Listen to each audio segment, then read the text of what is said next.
In the early hours of May 23, 1934, Frank Hamer, a tough-as-nails Texas Ranger with a deep authoritative voice and relentless drive to bring criminals to justice, hid his 6-foot 1-inch frame in the thick bushes, flanking a rural stretch of Highway 154 outside Sales, Louisiana. Hamer was not alone. Hidden in the bushes with him were 5 of his fellow lawmen. Acting on a tip, Hamer planned an ambush to capture the notorious outlaw lovers Bonnie Parker and Clyde Barrow, to finally put an end to their well-publicized crime streak. Just after 9 o'clock in the morning, Barrow's 1934 Ford Deluxe V8 came rattling up the road. The 6-man posse opened fire on Bonnie and Clyde's vehicle, and the first shot struck Clyde in the head, killing him instantly. The Texas Rangers continued to fire, each one emptying their weapons into the car. When the dust settled, Bonnie and Clyde were both dead, their bodies and Ford riddled with bullets. Frank Hamer did what he set out to do, end Bonnie and Clyde's infamous crime spree. One might assume that Frank Hamer would be hailed a hero for taking down these famous outlaws and protecting the public from further crimes. But when it came to Bonnie and Clyde, things weren't quite as black and white. Depression-era newspapers had depicted Bonnie and Clyde as romantic, Robin Hood-like robbers, and, in the aftermath of the police ambush, Frank Hamer was vilified for the brutal manner in which the darling lovers were killed. Was Hamer guilty of using excessive force against Bonnie and Clyde? Was he an overzealous, gun-toting lawman with an overinflated sense of justice? Or was he an honest, hard-working public servant? Like Bonnie and Clyde, Frank Hamer was complicated, and his public image only made his story more complex. Born in Fairview, Texas on March 17, 1884, Francis Augustus Hamer was one of 5 boys in his family. 4 of the Hamer sons grew up to be Texas Rangers, including Frank. As a boy, Frank Hamer was fascinated by local history. He read all he could about the Texas Rangers and the Native American tribes of the region. He only attended school until the 6th grade, but Hamer was extremely intelligent and had a photographic memory, traits that would serve him well as a lawman. Frank Hamer spent his youth working at his father's blacksmith shop, then took various jobs at some of the ranches in the area. In 1900, Frank, then only 16 years old, and his younger brother Harrison were employed by Dan McSwain, a local rancher. McSwain had a proposition for Frank. He wanted to hire the teen to kill a man for him. Frank, who had always had a high moral compass, understood that this was wrong and righteously refused. McSwain was afraid that the lad would tell the local authorities about his offer, so he shot Hamer as he walked away and rode off, leaving the boy for dead. But the bullet didn't kill him. Frank survived the wound, and once he made a full recovery, he returned to McSwain's ranch to confront him. In the ensuing argument, 16-year-old Hamer shot and killed McSwain. Hamer was not charged with the death of McSwain, as it was proven that he acted in self-defense. Although he was not yet a legal adult, Frank Hamer's legendary reputation began after this incident. Hamer was bold, brave, and tough, as well as an expert marksman. In fact, the shotgun wound he survived from McSwain was the first of many injuries he'd endure over his lifetime. According to legend, Hamer was shot a total of 17 times. 4 of those times, he was left for dead, yet he lived to tell the tale.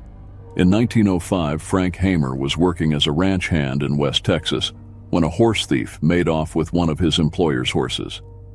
Hamer tracked down and captured the thief and returned the horse to the ranch. When Hamer delivered the tied-up horse thief to the local authorities, the impressed sheriff sent in a recommendation for Hamer to join the Texas Rangers, a dream come true for the young man. He officially became a Texas Ranger in 1906, and, although he periodically left to take other jobs, Hamer spent most of his adult life with the Texas Rangers. As a Texas Ranger, Frank Hamer laid down the law in the border city of Brownsville, Texas, and helped stop arms smugglers crossing the Mexican border.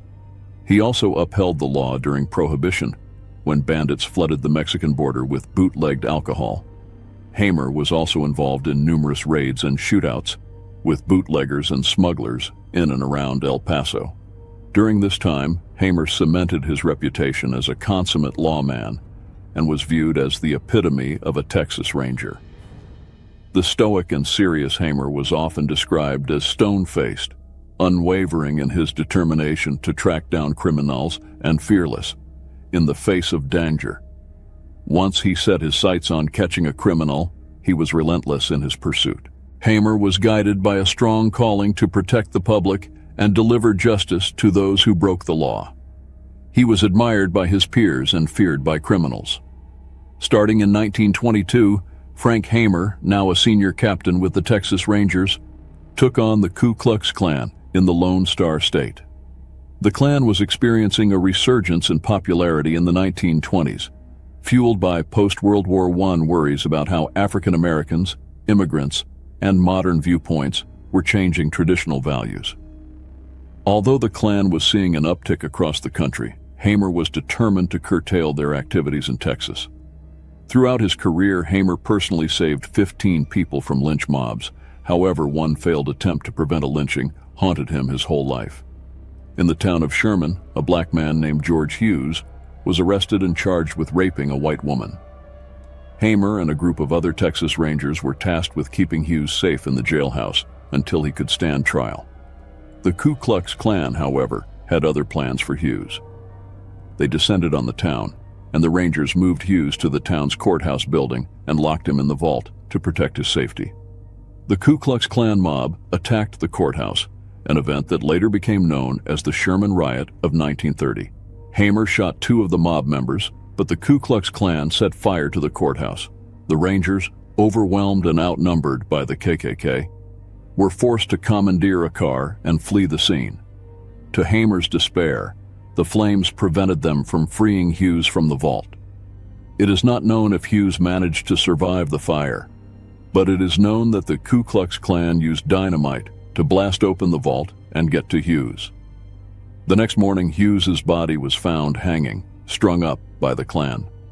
Bank robbing was a big problem in the 1920s and 1930s, and Texas banks were determined to solve the issue. The Texas Bankers Association came up with a plan in which they offered a reward of $5,000 for each dead bank robber. Even police officers were eligible to cash in on this reward. So eager were Texas police officers to collect the sizable reward that they became trigger-happy killers and, in a very real sense, murderers for hire. Officers came up with a clever scheme. They would hire a helper whose task it was to entice men to rob a bank with him. The helper targeted alcoholics and drug addicts, down-on-their-luck deadbeats, petty thieves, gullible young men, and people of lower IQs, and lured them in with the promise of easy money. The helper planned the heist and told the officer the location, date, and time of the robbery. The officer would lay in wait and shoot each would-be robber as he entered the bank. Afterward, the officer collected his $5,000 per dead bank robber, paid his helper a portion of the reward money, and began planning the next setup. When Frank Hamer learned of this racket, he confronted local police chiefs and the Texas Bankers Association. He called the scheme a murder-for-hire racket and claimed the banks were rewarding officers for murdering the downtrodden and dim-witted. Not surprisingly, police departments simply shrugged their shoulders at Hamer's complaint. He got the same treatment from the Bankers Association. Undeterred, Frank Hamer decided to make the public aware of the scheme. He penned a very detailed report outlining how the Texas Bankers Association had established a reward ring and how local police officers were exploiting it to entrap innocent men and set them up to be systematically murdered so the officer could line his pockets. Hamer called the scheme the Bankers Murder Machine. When he completed his report, Hamer marched it to the state capitol's press room and dropped off several copies to be printed in the newspapers. When the story hit the presses, the public was shocked and angered. The outcry prompted a thorough investigation, and several men faced indictments. Word of the racket spread across the country, making Hamer a well-known name, in part because he stood up against corruption. Frank Hamer got married for the second time when he was 33 years old. His first marriage, which took place when he was a young man, lasted only a short time and ended in divorce. Hamer's second bride, whom he married in 1917, was an interesting choice. Her name was Gladys Sims, and she was the widow of Ed Sims of Snyder, Texas. After Ed Sims's death in 1916, Gladys and her brother, Sidney Arthur Johnson, were arrested and charged with his murder. The charges were eventually dropped, and months later, Gladys wed Frank Hamer. We can only assume Hamer believed in his bride's innocence, but there were plenty of people in the region who thought she was responsible for her first husband's untimely death. One of those was Gus McMeans of Odessa, Texas. McMeans, himself a former Texas Ranger, was Ed Sims's brother-in-law and was determined to make Gladys face justice. On October 1, 1917, Frank and Gladys were traveling across Texas when they stopped to fill up their gas tank in the town of Sweetwater. McMeans, who had been following the couple, stopped too. A gunfight broke out and Hamer was wounded. Despite his injury, he managed to fire his pistol, shooting McMeans in the heart. Hamer did not face charges in the incident because McMeans attacked him first, and Hamer fired in self-defense. State politics in Texas in the 1910s and 1920s were rife with questionable deeds that teetered on corruption, conflicts of interest, and nepotism. One of these incidents involved Miriam A. Ferguson, affectionately known as Ma Ferguson. Ma Ferguson was the wife of James Pa Ferguson, the governor of Texas from 1915 through 1917. A controversial politician, Pa Ferguson was impeached during his second term as governor, convicted, and banned from holding an elected office. Ma Ferguson ran for his vacant position and openly campaigned that she would be following the advice of her husband. Ma would be a figurehead, while Pa was the person who was really in charge. Her term as governor was fraught with corruption. Ma Ferguson issued thousands of pardons and was soft on crime, angering Hamer and law enforcement officials around the state. When she was re-elected for a second term in 1932, about 40 members of the Texas Rangers, including Hamer, quit in protest. In an interview with the New York Times that appeared on May 24, 1934, Hamer said, "When they elected a woman governor, I quit." On paper, Frank Hamer may have quit the Texas Rangers, but the group's commander granted him permission to retain a Special Ranger commission as an active senior Ranger captain, which would be a key distinction following the killings of Bonnie and Clyde.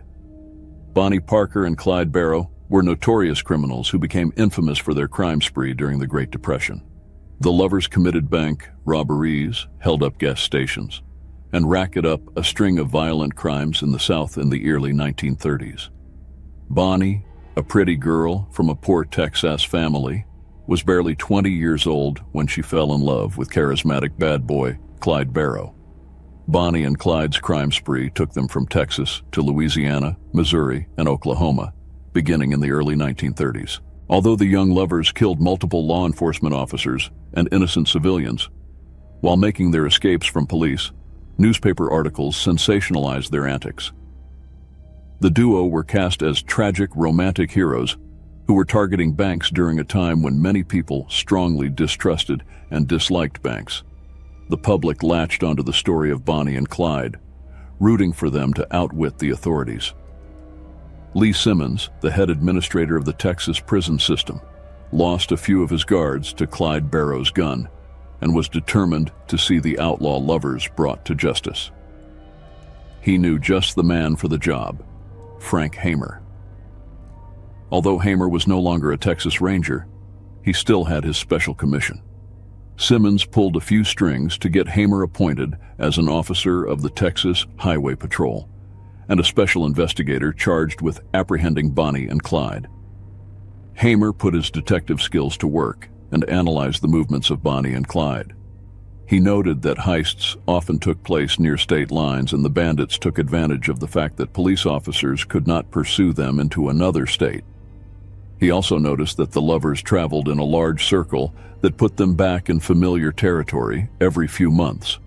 Finally, Hamer learned that Bonnie and Clyde were often accompanied by other gang members, including a man named Henry Methvin. Henry Methvin's father reached out to the sheriff in his community to report his son's involvement with Bonnie and Clyde. He shared the type of car Clyde was driving and that the pair planned to attend a party in a remote part of Louisiana before staying at the Methvin house. This information was passed on to Hamer, who put together a small posse of lawmen, including Highway Patrolman Benjamin Maney Galt, Dallas County Deputy Sheriffs Ted Hinton and Bob Alcorn, Bienville Parish Sheriff Henderson Jordan, and Deputy Prime Minister Oakley, and plotted to ambush the outlaws as they approached the home of the Methvin family. The intel proved to be accurate, and on May 23, 1934, Frank Hamer's ambush successfully put an end to the crime spree of Bonnie and Clyde. The young outlaw lovers died when Hamer and the 5 over-officers pumped their car with bullets. "We just shot the devil out of them, that's all," Frank Hamer later said. "That's all there was to it. We just laid a trap for them, a steel trap. You know, Bessemer steel, like gun barrels are made of." Frank Hamer may have stopped Bonnie and Clyde's murderous crime spree, but he faced backlash and public outcry for the ambush. Newspapers ran photographs of the couple's bullet-ridden car and accounts of their horrific deaths. Both Bonnie and Clyde were struck with so many bullets that the coroner had trouble embalming their bodies. Hamer was accused of using excessive force in his takedown of the couple, but defended his actions by pointing out that they repeatedly showed no hesitation in killing law enforcement officers. He argued that had he not approached the incident with guns blazing, he may have lost some of his men in a shootout. Clyde and Bonnie did not get to fire a shot, Hamer said, according to a news article in the Tampa Tribune on May 24, 1934. Their car was filled with guns and ammunition, but they did not get a chance to use them. Frank Hamer remained involved in law enforcement and civil peacekeeping throughout the 1930s, and indeed for the rest of his life. Hamer rejoined the Texas Rangers in 1939, and he and 49 other former Rangers traveled to the United Kingdom in 1939 to protect King George VI in the event of a Nazi invasion. He returned to the Texas Rangers again in 1948 during a fraudulent state election. Frank Hamer left the Texas Rangers once and for all in 1949. He died on July 10, 1955.